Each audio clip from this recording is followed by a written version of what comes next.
Good morning, everyone. I'm Sean Stanley. I'm the head of Globe Content Studio. I want to thank all of you for joining us. This is the second of our series of virtual MarTech mornings, where we talk about all things marketing and technology. Obviously, during an age of COVID, e-commerce has been a very big and important discussion point. We've talked about it a lot amongst ourselves as consumers and as business owners and as marketers. And of course, we've seen a lot of stories in the media talking about all things around e-commerce and the way buyer habits have changed. So we figured this would be a great topic for us to be covering. The Globe Content Studio is the content marketing division of the Globe and Mail. So we work with a lot of agencies and brands to further their marketing goals through content. And of course, we want to open up discussions with as many people as possible around everything to do with marketing and content marketing. And that's brought us here today. So before I kick things over to the moderator and to our panelists, I just wanted to give you a little bit of information that we have compiled over the past couple of days through what we call our Globe Insiders panel. So the Globe Insiders panel is made up of thousands of Globe and Mail readers who have put their hands up to be part of a virtual control group that answers all kinds of questions, surveys, and polls that we put in front of them to gather information about our business and about things that are related to our business. So what we did prior to this discussion is put a number of questions in front of that panel about e-commerce, just to get some feedback so that we had some research to share before we kicked off today's discussion. So I'm going to show you a few results. We had 680 people contribute to this. Once I've gone through those results, we'll then get started on the discussion. This won't take long. So first question we asked that we're going to share is whether or not people's current buying habits are expected to be a temporary shift, or whether or not the change that we're seeing in consumer behavior around e-commerce is expected to be permanent. So if you look at that first circle on the left-hand side, what we see is that more than half of those 680 responses expected that their buying habits using e-commerce platforms are going to remain the same, even once we get back to what we think will be a normal or a new normal. Interestingly, 30% or almost 30% of those respondents thought that they would actually increase their use of e-commerce in the coming months. And very few, only about 15%, expected those habits to decrease as they went back into store environments. On the right-hand side, we do have a representative from KFC with us today, and we wanted to take a look at people's thoughts around food deliveries, especially because food delivery apps have been a bone of contention in some ways, but also been very helpful to people who are wanting to order food so that they do not have to go into stores or restaurants to get it. We see some different results here. Only about 30% of our respondents expected their use of food delivery apps and food delivery platforms to be the same post-COVID. About 40% of respondents, unlike the 1% we saw in that first question, say that it does not apply, that they don't actually even use these platforms and they're not expecting to use them. Only 26% expect to use them less, but that is a smaller percentage than we saw around the first question, and only 4% of people expect to use them more. So a slightly different shift in expectations than we saw when it comes to product purchases that were not food related. On our next slide, we wanted to get a sense of how people feel about shopping local. So the first question was, what factors will influence the brands and businesses people buy from now that the economy is starting to open back up? So number one, I would have expected pricing to be at the top of this list. But in fact, what we saw is that the products and services that best meet people's needs came to the top of the list. And secondarily, those that are local or independent at 77% of respondents. 60% decided that pricing was most important to them. In the next question, which of the following best reflect your shopping habits or intentions? This is where local and independent shops pop to the top at 87%. And I like to browse online before purchasing the product in store at 70%. So we're seeing intentions of people wanting to go back into the stores, but even those that do, that high percentage are still planning to take a look at products online before they actually go into stores to do so. So with that, I'm going to turn things over to Jessica Robinson, who is a content strategist in the Globe Content Studio and will be our moderator for today. Jessica is going to introduce each of the panelists individually, and then she will take the discussion from there. So Jessica, over to you. Hi, everyone. Thanks so much for tuning in this morning. I'm going to start by introducing each of our panelists who will offer their 60-second elevator pitch of who they are and what they do, beginning with Eva Salem, the VP of Marketing at Canadian Tire. Hi, everyone. I'm not sure that I'll need 60 seconds, but my name is Eva Salem. I handle marketing at Canadian Tire for sort of all of our banners. So that includes Canadian Tire Retail, it includes Sport Check, Marks, and a bunch of other brands that we also own. And really, I'm responsible for all of the consumer-facing messaging that you see in the marketplace. So full funnel journey, customer experience, that kind of stuff. Very fun and challenging job. Thanks so much.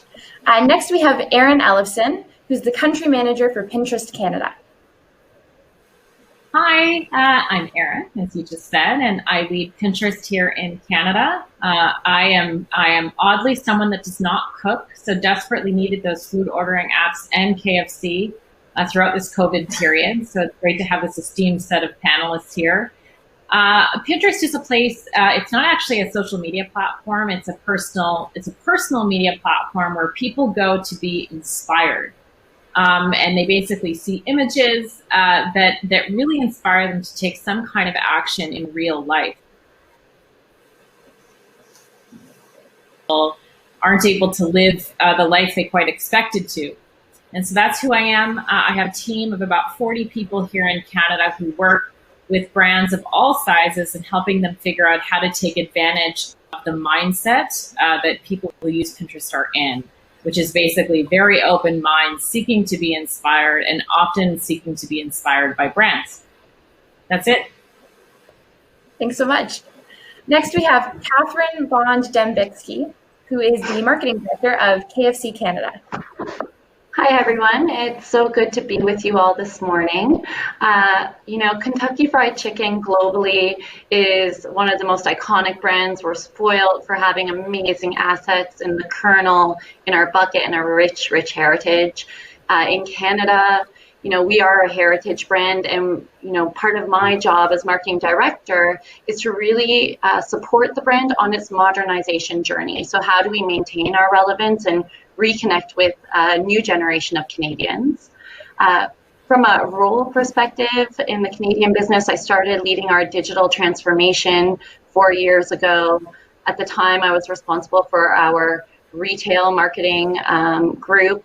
And now I am looking after our brand, innovation, and food. So a huge part of my role as it relates to e-commerce and digital is looking at how we bridge the gap between our brand world and technology. And how do we make sure that it's consistently delivering across the needs of the brand as well as meeting consumer needs as they change. And lastly, but certainly not least, we have Chris Davis, the Senior Vice President of Customer Service at Media Experts. Thanks, Jessica, and good morning, everyone. Yes, VP at Media Experts, and I run strategy and planning at the shop. So I'll bring an agency perspective to the discussion today. We do a lot of extensive consumer journey mapping, advanced analytics, a lot of business intelligence and measurement, and really have just been helping a lot of our clients kind of as they adapt and work through this COVID-19 situation. Understands all the channel mixing and channel shifting that's going on, and when to push brand, when to push tactical, and then how to adapt to this new kind of e-commerce situation. Very happy to be here this morning. Thanks so much.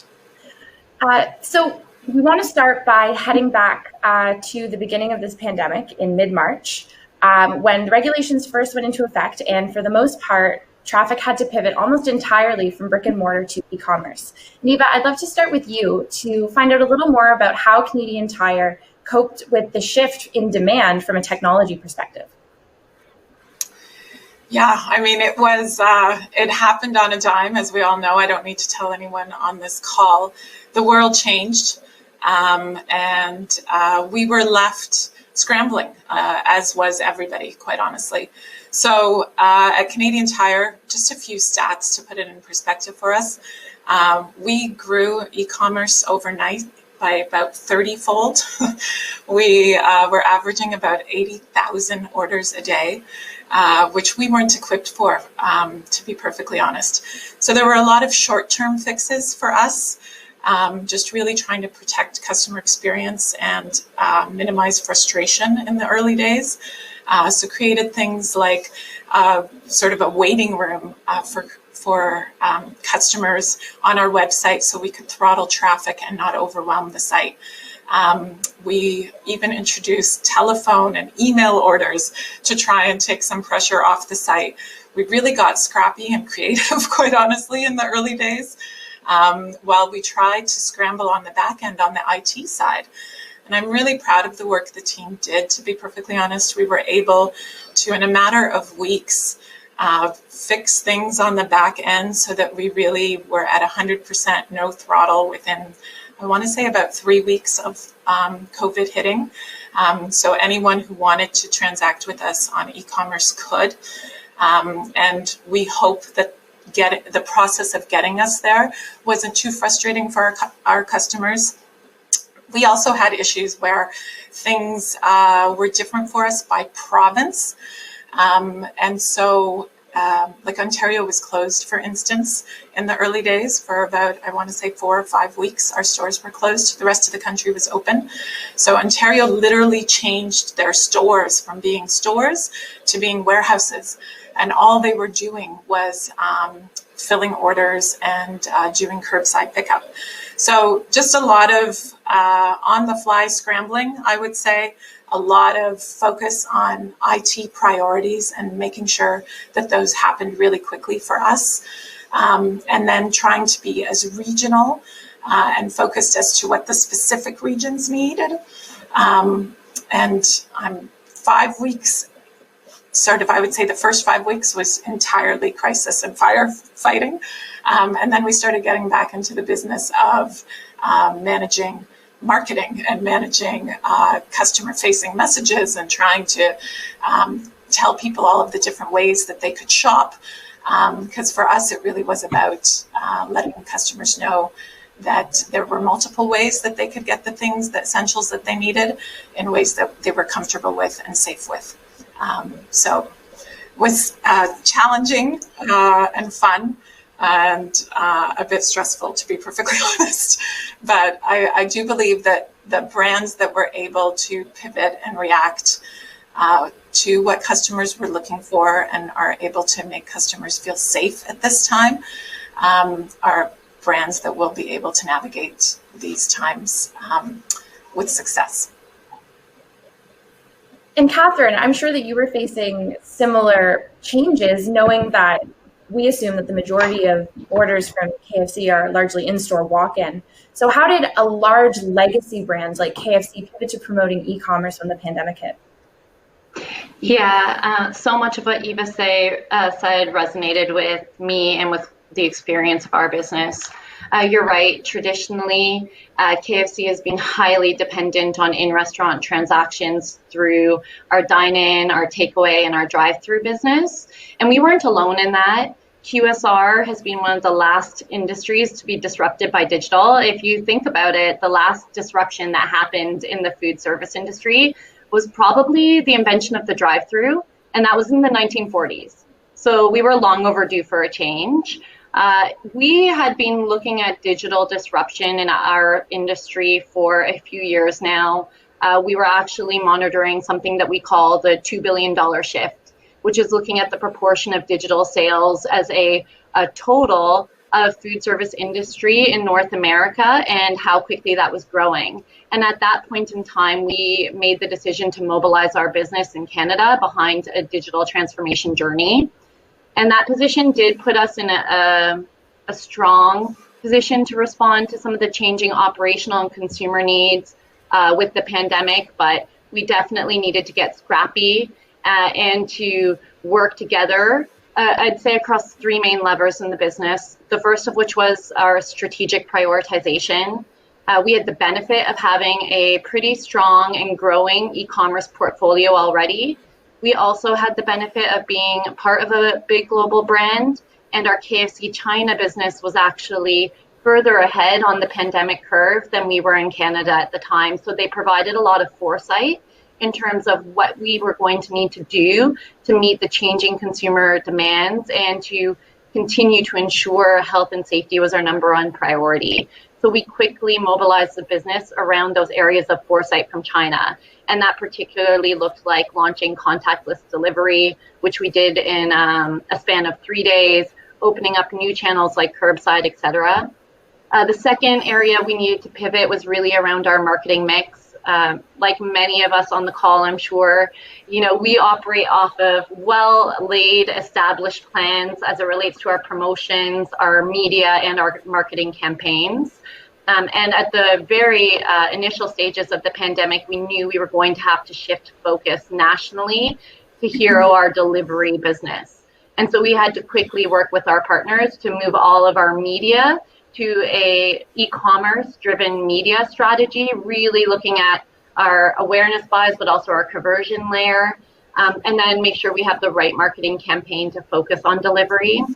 And then lastly, I would say the third area we pivoted was really in our culture. In the world of digital and e-commerce, they often say the big don't eat the small, the fast eat the slow. I couldn't think of a saying that held more true to the early stages of the pandemic when things were changing every day. They were changing regionally, as Eva said, and we had to continually make changes in our plans to make sure we kept on top of all of the changes going on in our landscape. We have been working for a few years to build an agile working methodology within our digital team. And what we found when we moved to remote working and into this world of constant change is we had to take that methodology and that way of working and cascade it across our business. So really rally every function across the business behind a rapid sprint team to unlock the key strategic priorities as quickly as possible. And I'm really proud of the business. I would just say we would not have been able to do any of this without the amazing partnership of our franchisees. We're a franchisor in Canada where all of our restaurants are franchise owned, and we have been meeting with our franchisees on a weekly basis to make sure that we're not only able to build the right plans for them, but that we're able to execute on it. And lastly, I would say we couldn't have done it without our amazing team members who have been our front line in our restaurants every day. And they've really rallied and inspired our entire organization to do the best work possible to continue to drive our growth and serve Canadians at a time when they need the comfort of a home-cooked meal without having to cook it. Chris, I'm sure a lot of this is sounding familiar to you as you've been working with companies throughout the crisis. So what's an example of a successful e-commerce marketing strategy that you've recommended businesses implement during this time? Yeah, I think there's certainly lots of familiarity there, and I think the obvious is the pivot right away to in-home media from out-of-home media, and all that digital is a big part of that. I think one of the things that we've seen is that there was a clear difference right from the start between consumer needs that are based on necessity, I need this, and what's available, what can I physically get my hands on, versus things that people have a brand preference for. And it was interesting on the brand preference side, we really started to see much more activity around that middle of the funnel. I talked about consumer journey mapping at the start, and it's a big part of what we do. And we really saw a lot more activity sort of mid-funnel as people look to understand, where was it sourced? Is it good for the environment? What are the implications? What's the brand's role in the community? So that played a much, much bigger part in a lot of the campaigns that we were going to market with. It's also, it's an interesting time, and as a strategy person, my job is to kind of step back and look at the big picture. And there's a quote from Nassim Taleb that I like to use in this situation. It's that, the best way to understand a system is to shock it. And COVID certainly shocked kind of the e-commerce ecosystem, if you will. So, a lot of our campaigns, we really kind of messed with the funnel a bit, started to cast a much wider net. And what we saw was that, different segments that you might not normally think would be predisposed to e-commerce are now either out of necessity or just finding things that are available, or fear of going outside, or just there's nowhere else to go, are considering your channels. So we really of took a bit of a different approach, went a bit much more broader in our media tactics, and really tried to pull people in. And then sort of the flip side of that was you have to have the right measurement in place. So it was this combination of rethinking all the channels, casting a much wider net, and really getting granular with segmentation to understand, who are the different groups that are responding to it, who are doing this channel shifting, who are doing sort of a mix of, click and collect or store pickup, and who are just pure kind of e-commerce plays. There are obviously a lot of differences across categories, so you would see something in one category that wouldn't necessarily translate over to another category. I think, the QSR is a fantastic example of, they're in one situation, obviously travel's in a much different one. Automotive, so there was a lot of pausing and going to virtual type of showrooms, and they were, in their own way doing a form of e-commerce that way, right? So lots of different activities going on out there. But I think as we started to get down, and then the last piece of it was just having an incredibly rigorous measurement and KPI framework in place to understand, almost like demand forecasting. So where's the demand coming from? Where are we starting to see upticks, and being able to pivot and respond to that right away? Because it was, as everyone knows, it was all happening in real time. And I think there was this, interesting period where consumers were, willing to wait a little bit longer, but not too much longer. You had to be there. You had to be accessible. So whether that meant, being there in search, being there in digital, standing out through new and differentiated tactics to kind of let your brand come through. I think there was this point where everyone kind of, from a creative standpoint, ended up in a lot of the same territories. And even though the irony is people are probably, or were at the time, consuming more media than ever, there was, a lack of ability to kind of differentiate yourself tactically through those channels. So you really had to work hard and respond quickly, and that necessitated having the right measurement framework in place. It's a lot of pivoting and a lot of changing strategies midstream, for sure. And Aaron, you touched on this in your introduction, but what's interesting is that as people pivoted to e-commerce or different social media platforms, what many people might not know is that actually Pinterest is a personal media platform that's also shoppable, and it's been actually further facilitated by this recent partnership with Shopify. So I'd love for you to explain how that experience of working with Pinterest as a personal media platform is different for vendors when working with social media, let's say. Yeah, can you hear me? I'm just double checking because my screen froze. Are we good? I think so, yeah. Okay, excellent. Maybe I'll step back a little bit and talk about our experience with the journey as well, because of course we were on a different side of it. As I mentioned at the beginning, people come to Pinterest to be inspired. They don't actually go to read news headlines or even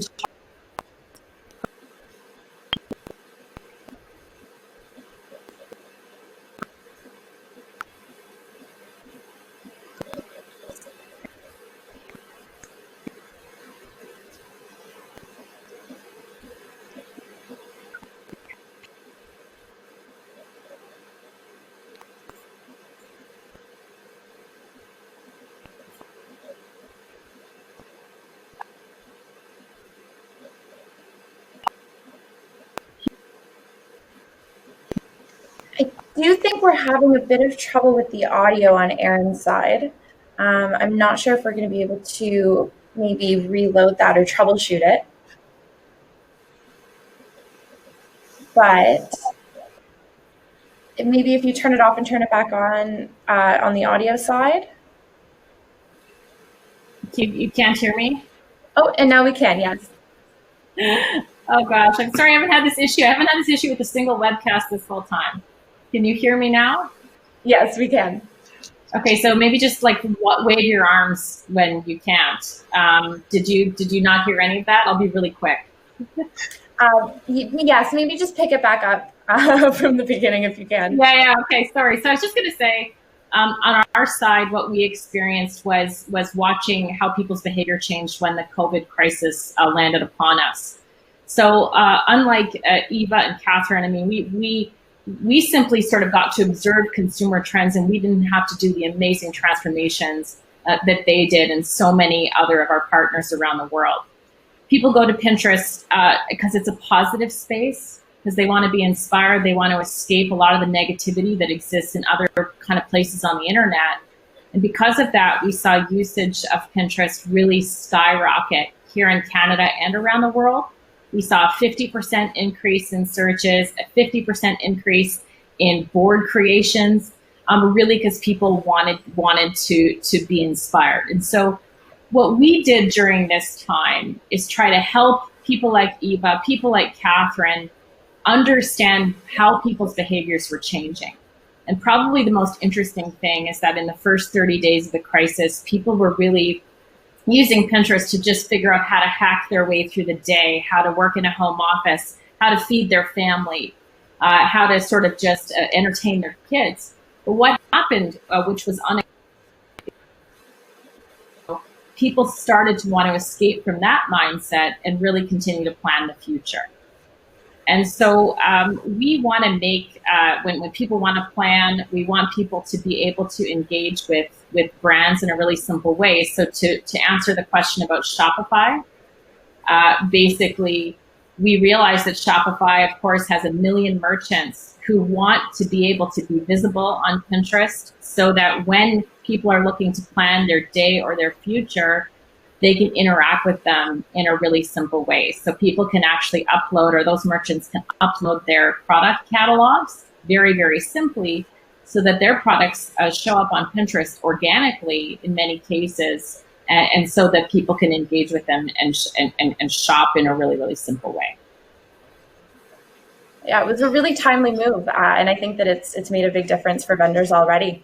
And so jumping back to something that you had mentioned, Eva, previously, as you said, regulations varied by province in terms of how businesses could operate, meaning that your marketing also had to vary. So can you speak to how Canadian Tire was able to market across both local and national levels? Yeah, for sure. I mean, iterations were the name of the game for us. We also have a dealer model, so we have 500 dealers across the country, and equipping them with marketing tools that they needed so that they could pivot in their local markets based on what was happening in their markets and based on what they could operationalize against. So the first few days was just a lot of making sure they had iterations that leaned into curbside, iterations that leaned into ship to home, just every type of message you could possibly imagine, so that they could pick what worked for them in their market quickly, and then they could change that up as quickly as they needed to. So local became super important to us. We focused on that right off the top. Also, the thing about Canadian Tire that's funny is obviously weather across this country varies a great deal. So we also had the West Coast that was experiencing summer, while Ontario was basically we weren't even out of winter. So there were a lot of very regional and specific challenges that our stores were dealing with. So making sure they had a breadth of assortment messages based on what was happening in their markets as well. And then I would say on the national level, our focus was really on customer safety and letting people know that there were ways that they could shop for the things that they needed in a way that they were comfortable. So it wasn't really about driving traffic, which for us as marketers is such an odd thing to say. We really throttled back our traffic generating tools. We suspended the flyer, which is 12 million households. It goes to 12 million households every week. We did a bunch of things. We stopped all digital marketing, quite honestly, no search. We were very cognizant of sending people to stores. We just wanted people to know that if they needed things, and these were things that were essentials and things that we carried, that they had options on how to get them. So we spent a lot of time and energy just really trying to be mindful of that. Spent a lot of our assets actually in the early days talking about things that we thought mattered to communities and to us as a brand. Canadian Tire is all about local communities and obviously Canada at a national level. So we set up a COVID relief fund where we donated $5 million to frontline workers. And we used our marketing assets to talk a little bit about that rather than focusing on specific products. Because at the time we felt that that was the appropriate messaging on a national level. So it's sort of a 1-2 punch, I would say. Locally, let the dealers focus on what made sense for them in their markets, and then nationally try to instill some sense of safety and shop your way messaging, and then in general what we as a brand stood for and what we cared about at times like this, and just used it as an opportunity to reiterate that. What's interesting is that there's definitely a difference in how we shop locally or regionally compared to, as you said, the weather. But there's also often a difference between what you might buy if you're ordering in-store versus online. And so, Catherine, I'd love to know if that's something that you've seen. Are customer ordering habits different online? Have there been spikes in certain products that usually don't sell as well in stores? Yeah, it's a great question. QSR, which is how we call our industry, so quick service restaurants, as an industry is traditionally built on two things, price and convenience. And in the digital world, what we're really seeing is that the definition of what convenience is shifting. And consumers are really embracing this I want what I want when I want it culture. And actually, how they define convenience is different pending occasion. And so when we think about the digital ordering occasion, for many quick service brands or food service brands, including our own, that often is looking at delivery. When I think about how I shop delivery for food, or when we look at any of the data, we really see that the occasion that dinner or that delivery plays most predominantly is dinner. And therefore, we do see some significant changes in buying habits versus our bricks and mortar. So we see a shift into complete meal solutions versus on-the-go meals. We do see larger party sizes. And even in a time where we're all practicing social isolation, we're really seeing that reclaiming of the family dinner across dining rooms in Canada. People in their households are eating together more than ever before, and they're definitely reflected that in how they're ordering. And most recently across the pandemic, we've seen some additional shifts in consumer behavior. At a time when there's so much uncertainty, people are really looking for comfort and familiarity. And so that for our business is really meant to return to our core. So our buckets, our chicken that has those amazing comforting memory structures and is able to really fill a gap in people's home dinner routine. And so I think for us, there's probably two learnings that I would share. Even in the space of digital, it's important not to have a one-size-fits-all approach. So those trends that I talked about that we see in our delivery business towards larger party sizes, sharing meals, actually it's slightly different to trends that we see in some of our other digital channels, like order ahead pickup or curbside, that operate a lot more similarly to our bricks and mortar. So really look at your data and your insights to understand what the consumer need is, because even in your digital ecosystem, you may find some differences. And then the second thing I'd add is, we expect consumer behavior to change over time. The pandemic has been a catalyst to change. And we've seen that change fluctuate based on the stage of the pandemic we're in, from initial crisis to a period of stabilization, and now where we're really looking into back to work and recovery. And so, continue to look at the insights around you and continue to evolve your strategy to make sure that you're meeting those changing consumer needs. They're not going to stagnate, in particular in a time of crisis. Thank you.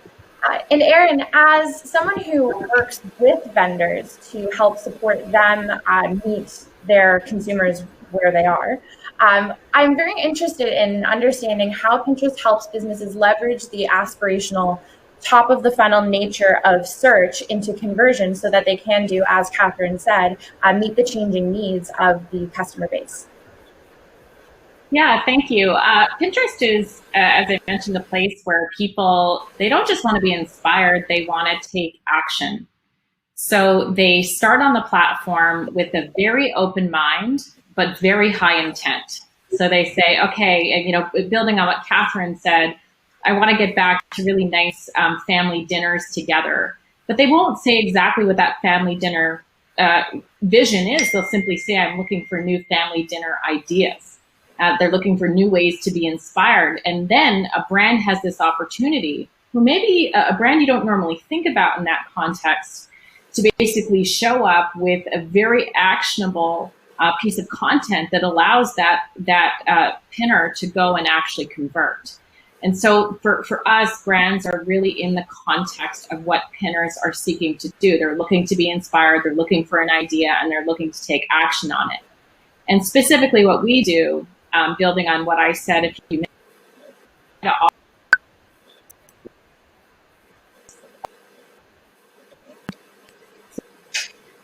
Oh, I do think we've lost you. Oh. You might have lost your audio. Oh, no, you're back. You're back. You can keep going. It was just that last one. I was just going to say, building on the food conversation, for instance, we would work with somebody like Catherine and let her know that initially we saw spikes in frozen food searches, bread searches. And then as people moved into that more optimistic,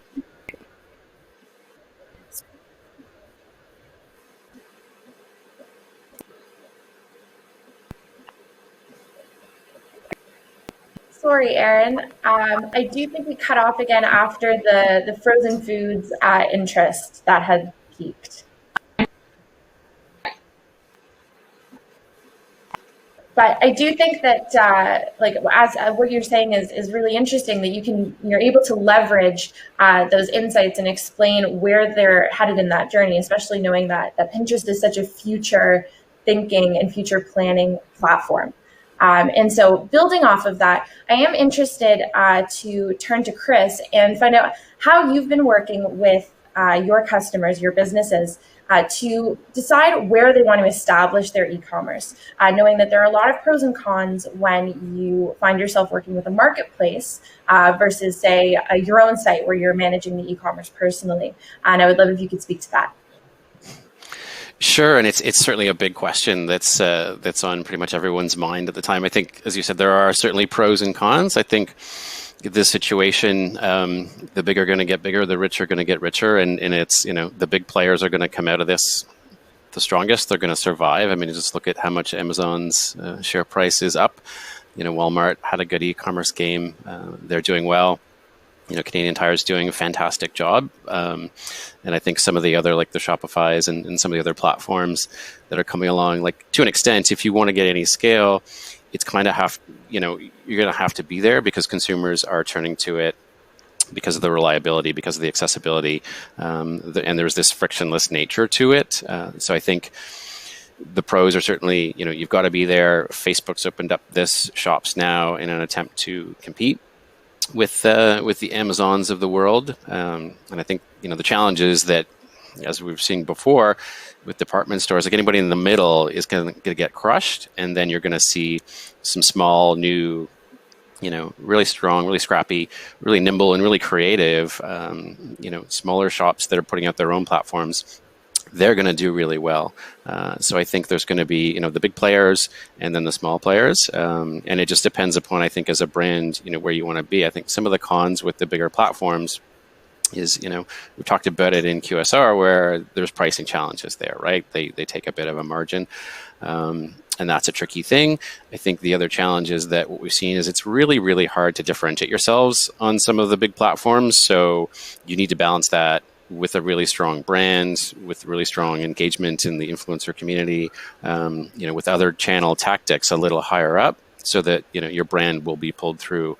Otherwise, it's going to be a really tough fight to stand out and differentiate and get the scale you need on the big platforms. And I think if you think about a place like Amazon and similar places like that, where you really have to have a smart, sophisticated, strategy in place in terms of product listings and rankings, because you're at the mercy of the algorithm. It's a bit of a black box.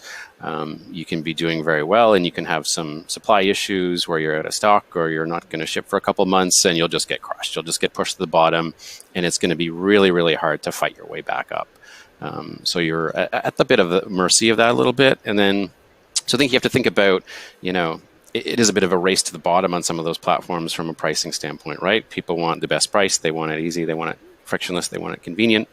But if you're more of a premium brand with a premium, offering, is that the place you want to play? So I think you really have to think hard about kind of picking your swim lane and sticking to it. But certainly, pros and cons to each. If you want to be big, you want to have scale, you kind of have to be there. But you've got to think about ways that you can differentiate and kind of pull your brand through those channels and make it stand out. Absolutely. And I think that relates to something that we had mentioned earlier as well in regards to your business, Catherine, with the delivery apps. We know that they take a big bite out of revenue, but they also offer that really desirable one-stop shop experience for users. So can you speak to us about how your company has balanced third-party delivery with your own on-site e-commerce? Yeah, we have incredibly strong partnerships with delivery apps or aggregators in Canada, as well as having our own e-commerce platform. And what's been really important for our business as we navigate this multi-channel e-commerce portfolio is to really build our strategy on consumer insight to ensure we have the right plans for both pieces of the portfolio to drive profitable transaction growth. So when we think about aggregators and we talk about aggregators, we really look at them as a digital food court. Consumers are able to access multiple brands at the touch of a button and at their fingertips. And that's an incredibly powerful and compelling proposition. Third-party delivery apps have been a huge catalyst to the growth in demand for digital access to food. And it's important for us as a brand that we are available on these channels, that we build our physical availability, and we're in the consideration set when people are browsing that food court. And it undoubtedly has been a valuable portfolio for us in our efforts to acquire new consumers back into the brand and to grow our sales in Canada. On the flip side, our own e-commerce portfolio or channel is a destination platform. It's where you go when you're craving that taste of Kentucky Fried Chicken, or you want to find more about the brand. And if we were to reframe it internally in our business, it's our largest, most profitable restaurant in Canada. And so we really have had to open up the aperture of how we view our own channel to think about it in two ways. The first of which is having a really strong vision of how we build a branded experience that's worth coming to, that's worth coming back for, and that provides more services beyond just the ordering experience. But equally, we need to have the right platform to drive that retail engine of the business. And that's really looking at how we create those frictionless ordering journeys across the consumer journey, from our media and page to our owned channel specifically, to drive that retail growth. And we believe that this channel management approach and baking it in, consumer insight first, has unlocked strong results for our business. Our e-commerce business has been growing significantly across the last 4 years. That growth has accelerated during the pandemic because people need safe ways to access food. People need a break, and they're looking for easy food ordering experiences at a time when there's a lot thrown at us and we need a reprieve. But we also believe that this approach will help us sharpen our strategy in how we continue to manage those two parts of our portfolio in the future. So it's definitely a challenge. I think bake it into insight, be really clear on the strategic role, not just for your brand, but in the lives of consumers. And it helps you differentiate the platforms and make sure you have the right solutions to drive growth across all areas of your business. For sure. And that also speaks to the customer service side of things and making sure that you're available and able to speak to your customers' needs, whether they're coming to you directly or to you through a third party. And in thinking about customer service, I am very interested in Eva's experience as a retailer, knowing that it's been a really pivotal issue for businesses big and small, now that perhaps supply has been low and demand has been high. And so, Eva, I'm really interested in how you've used marketing to employ those kind of communications to your customers, and also how you've been managing to track social sentiment during this time. Yeah, such a critical thing. If you were to ask me the things that I worry about, it's not short-term sales. It's not getting our share of sales. I honestly, I think from a brand perspective and a footprint perspective, and given our assortment and all that kind of stuff, I feel like we're in a very good place to compete in that space.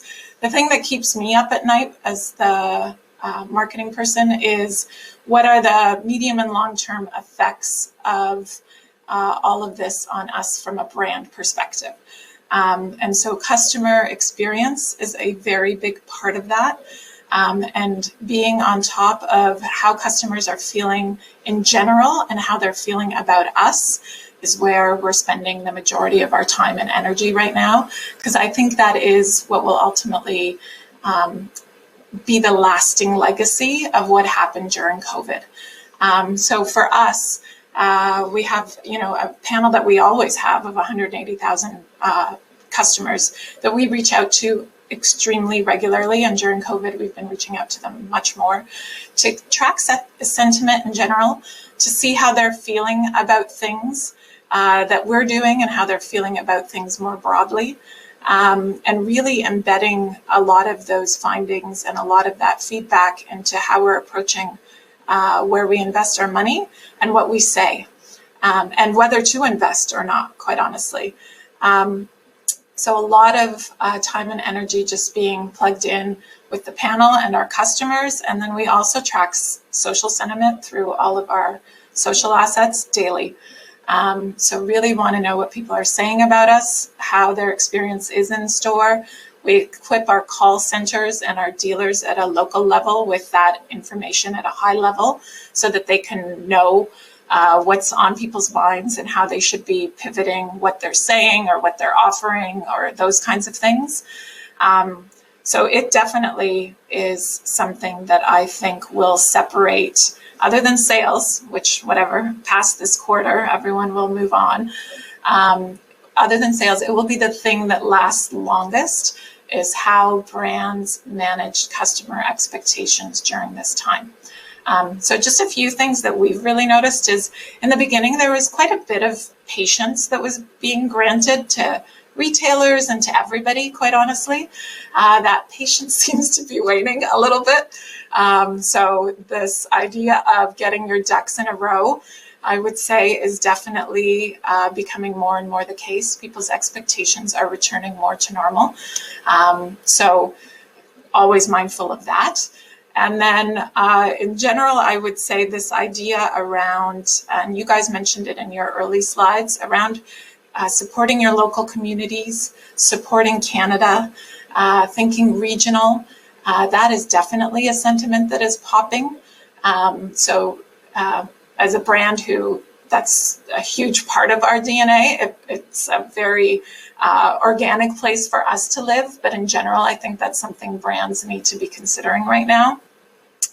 And the other thing I would say that was my biggest surprise, we just did a whole week of focus groups last week, actually, with panel members, and just sat in and listened on to what they were saying. The amount of fear that is still in the marketplace is palpable, if you will. People are still far more nervous than perhaps I personally realized. So this idea around different ways to shop and shop your way really has continued to be at the forefront of our messaging, because we think it's what customers are looking for right now. And so, yeah, I think we're definitely moving into the recovery phase of things in terms of looking for more optimism, life carries on, all those kinds of things. But at the same time, it is still very much embedded in this, let me decide what I want and how I want to engage. And I see our role as enabling that. So, yeah, interesting challenges for sure. Eva, I'd love to just build on that point, because we've seen really similar things in terms of fear. And actually, just reinforcing what you saw in your focus groups, we've seen fear actually increase as things have opened up. So if you think about it, there was a huge degree of anxiety at the initial panic stages of the crisis. as things stabilized and we all remained in our homes, we started to feel more safe. But now as things are reopening, that anxiety is growing. So, completely agree. And I think it's critical as business leaders and as brands that we don't forget that health and safety is always number one for our teams, our guests, and our communities. And that's not a story that's going away. That's something that we need to continue to double down on, and we have to creatively problem solve to make sure that we can do the right thing for all of our stakeholders and for our country as we get through the pandemic. Absolutely, and I think it is top of mind, and I think that it will be for the foreseeable future, which is my last question that I'd like to pose to the group before we get into the Q&A portion. And for any viewers that haven't had the chance yet, if you would like to submit a question, there's a Q&A box just below the video that you can submit your questions to. But I'd like to turn this to the whole panel, perhaps starting with Chris, and ask what future trends you're seeing emerge around e-commerce that you believe will endure post-pandemic. Of course, these are guesstimates and not crystal ball future predictions, but I'd be interested to see what you think will endure. Yeah, and it's interesting. Sometimes I like to make predictions, not to prove myself right or have myself proven right, but just to spark a conversation. I think there's some interesting things going on, and I think someone touched on it earlier, but the crisis tends to be an accelerant for trends that were already in place. So one of the things I think it's going to happen is when we start to come out of this, there's going to be a bit of a collision between the environmental movement and the e-commerce movement. And what I mean by that is, before we started back in 2019, we were already starting to see a bit of a backlash against the Amazon packaging situation, where urban streets were clogged with delivery trucks, condo lobbies were clogged with packaging. I don't know what everyone else sees, but we've never had so much recycling that we're putting out to the curb every week. So I think that was something that people were starting to see before, that these externalities that a portion of e-commerce was delivering, that were creating some challenges and creating, from a city standpoint, from a municipal standpoint, and an environmental standpoint, that were creating some challenges that I think, when you balance that with, now what we're seeing from an environmental aspect, and I've got a 14-year-old daughter who's quite attuned to these things, and she's saying, the sky's cleaner. You look at the pictures of the canals in Venice, like you've got, we've kind of seen what we can do as a society in terms of, making the environment a better place by just being in this sort of situation. So I think those two movements are going to collide a little bit. We'll figure it out. So this is why I think the whole click and collect model will be probably gain some traction as we start to come out of this. I think because it kind of overcomes the fear of getting your package stolen, but that something's available, you can get it when you want. So I think, yes, e-commerce will continue to grow, but more from a packaging standpoint. I think that might be a preferred model, or at least it'll sort of balance itself out. So I think that'll be one of the things that I think will come into play. Another one is segmentation. So I talked about that earlier, right? And I think it's going to be interesting. I think, we've always thought of the marketplaces and the online, shopping and tech platforms as more of a younger person's game. But I've even noticed, my in-laws are doing it now. They're in their 70s. They're getting more comfortable with it because they have to. And I think as we come out of this, the boomer generation and, a little bit older, they're the ones that are retired, semi-retired, they're on fixed incomes, their money's safe. They haven't taken as big of a hit potentially. So I think they'll be in a good financial position to, warrant serious consideration when it comes to, again, who you're going to target, who you're going to market to when we come out of this. So I would look to boomers as a big opportunity to kind of expand your offering from an e-commerce standpoint. I think one of the other things we're starting to see in China is that it's almost what old is new is the shopping network is kind of coming back in an online format. So using the right kind of influencers to showcase products with live streams online and creating a bit of a sense of urgency and buy now, especially in the luxury space.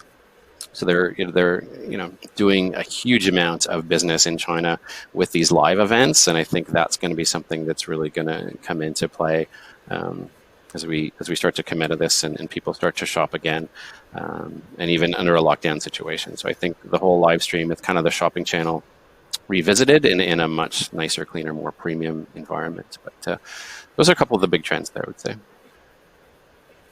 Catherine, does that align with what you're seeing? And do you have perhaps one future trend that you think will endure from your perspective? Yeah, it's very in line with what we're seeing. They say it takes, 2 months to form new habits. So we're seeing new consumers embrace digital and e-com, and, whether they think they're going to return to those platforms in a world post-crisis, the likelihood is that behavior has been embedded, and we will see continued growth across audiences there. I'd love to build on one point Chris mentioned, and that's the point around the collision between environmentalism and e-commerce. And I think we definitely also share that belief. But I would just maybe add to it, we, before the crisis, saw this rise of a new generation of social activists, beckoning back to what was seen in the 60s. I think the crisis has fueled that.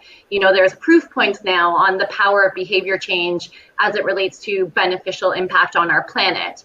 And so that's really going to be a driving force as we move forward. I would add one additional area that we think will be an incredibly important part of social activism and our cultural conversations, and that's really the rise of people, in combination with conversations around the planet.